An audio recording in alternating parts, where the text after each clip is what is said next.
نحمده ونصلي على رسوله الكريم اما بعد فاعوذ بالله من الشيطان الرجيم بسم الله الرحمن الرحيم ان الله وملائكته يصلون على النبي يا ايها الذين امنوا صلوا عليه وسلموا تسليما اللهم صل على سيدنا مولانا محمد وعلى ال سيدنا مولانا محمد وبارك وسلم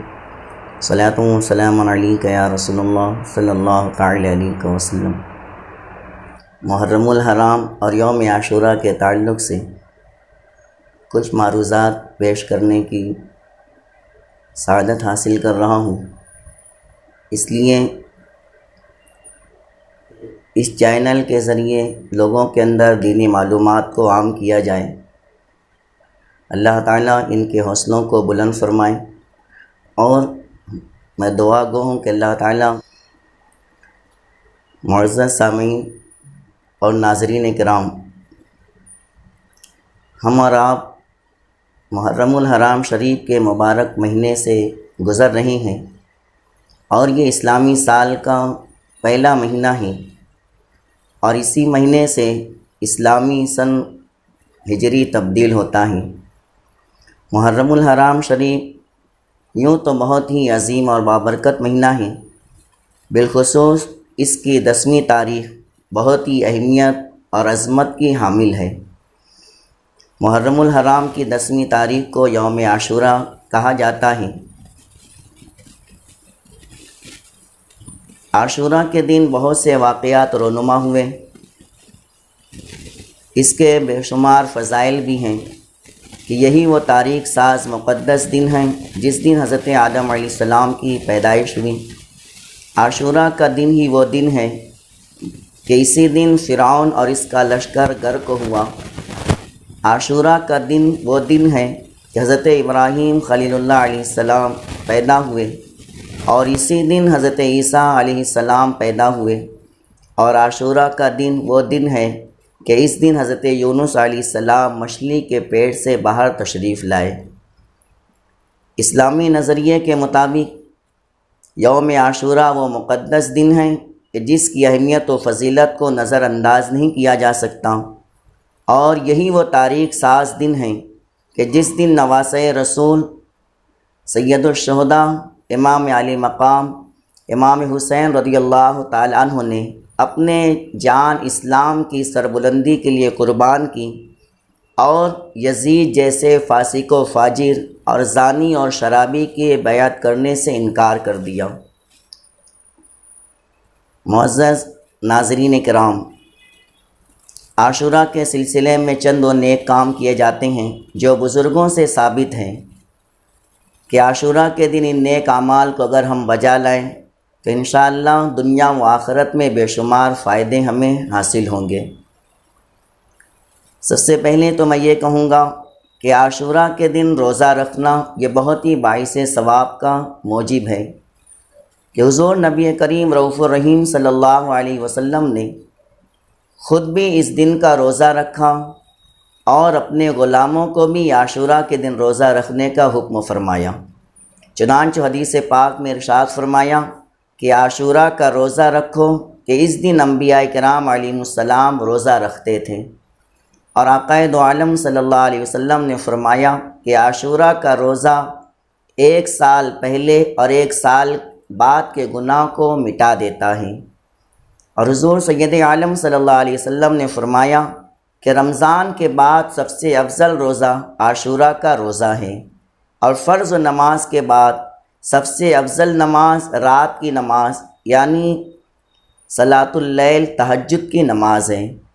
میرے آقا صلی اللہ علیہ وسلم نے فرمایا کہ 9 اور 10 محرم الحرام کو روزہ رکھیں، تو ہمیں چاہیے کہ ہم عاشوراء کے روزوں کا اہتمام کریں۔ اسی طرح عاشوراء کے دن یتیم کے سر پر محبت اور شفقت سے ہاتھ پھیرنا بڑے ثواب کا کام ہے کہ حضرت سیدنا عبداللہ ابن عباس رضی اللہ تعالی عنہما سے روایت ہے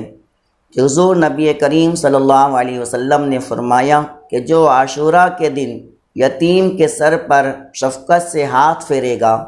تو اللہ تعالیٰ اس کے لیے یتیم کے سر کے ہر بال کے بدلے میں ایک ایک درجہ جنت میں بلند فرمائے گا۔ اب اس کا مطلب یہ نہیں کہ ہم عاشوراء کے دن یتیم کے سر پر یوں ہی ہاتھ پھیر دیں، بلکہ اس کا مطلب یہ ہے کہ ہم یتیم کی کفالت کی ذمہ داری لیں،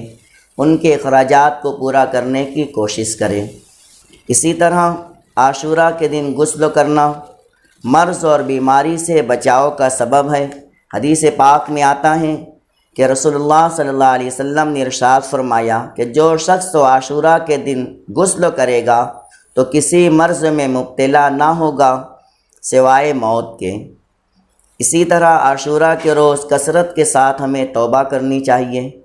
سیدنا موسیٰ علیہ السلام پر اللہ تعالیٰ نے وحی نازل فرمائی کہ اے موسیٰ اپنی قوم کو حکم دو کہ وہ محرم الحرام یعنی عاشوراء کو میری بارگاہ میں توبہ کریں، اور جب 10ویں محرم کا دن ہو تو میری راہ میں نکلیں، یعنی توبہ کے لیے کہ میں ان کی مغفرت فرماؤں۔ اسی طرح اور بھی بہت سے کام ہیں جو عاشوراء کے دن ہمیں کرنا چاہیے کہ عاشوراء کے دن اپنی آنکھوں میں سرمہ عصمت لگائیں، کہ سرکار دو عالم صلی اللہ علیہ وسلم نے ارشاد فرمایا جو شخص تو عاشوراء کے روز عصمت کا سرمہ اپنی آنکھوں میں لگائے گا تو اس کی آنکھیں انشاءاللہ کبھی نہ دکھے گی۔ عاشوراء کے دن اپنے اہل و عیال کے لیے اپنے گھر میں وسیع پیمانے پر کھانے کا انتظام کریں تاکہ اللہ تعالیٰ آپ کے گھر میں سارا سال فراخی فرمائے۔ سرکار دو عالم صلی اللہ علیہ وسلم نے ارشاد فرمایا جو کوئی عاشوراء کے دن اپنے اہل و عیال پر خرچ کرے گا تو اللہ تعالیٰ اس پر سارا سال فراخی فرمائے گا۔ اور حضرت سیدنا سفیان ثوری رحمۃ اللہ تعالی علیہ فرماتے ہیں کہ ہم نے اس کا تجربہ بھی کیا تو ایسا ہی پایا۔ اسی طرح عاشوراء کے دن بہت سے ایسے کام ہیں جن سے ہمیں بچنا چاہیے۔ عاشوراء کے دن اکثر ہمارے بھائی اور بہنیں فضول کاموں میں ملوث نظر آتے ہیں۔ یاد رکھیں کہ ماتم کرنا، نواح کرنا یہ سب کام شریعت میں منع ہے۔ محرم کے مہینے میں تمام بھائی اور بہنیں اکثر کالے، لال اور سبز کپڑے پہنتے ہیں، اس سے ہمیں پرہیز کرنا چاہیے۔ ہو سکے تو عاشوراء کے دن روزوں کا اہتمام کریں، توبہ استغفار کریں اور میلے جھمیلوں میں جانے سے پرہیز کریں، اس لیے کہ نواسۂ رسول سید الشہداء امام علی مقام امام حسین علی جدی و علیہ السلام 3 دن بھوکے پیاسے رہ کر کے اپنے جانثار صحابہ کے ساتھ اللہ کے دین کے خاطر اپنے اور اپنے نانا کی اپنی جان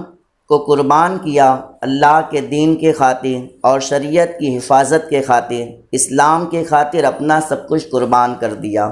تو ہمیں بھی چاہیے کہ ہم اسوہ حسینی پر عمل کرتے ہوئے نمازوں کا اہتمام کریں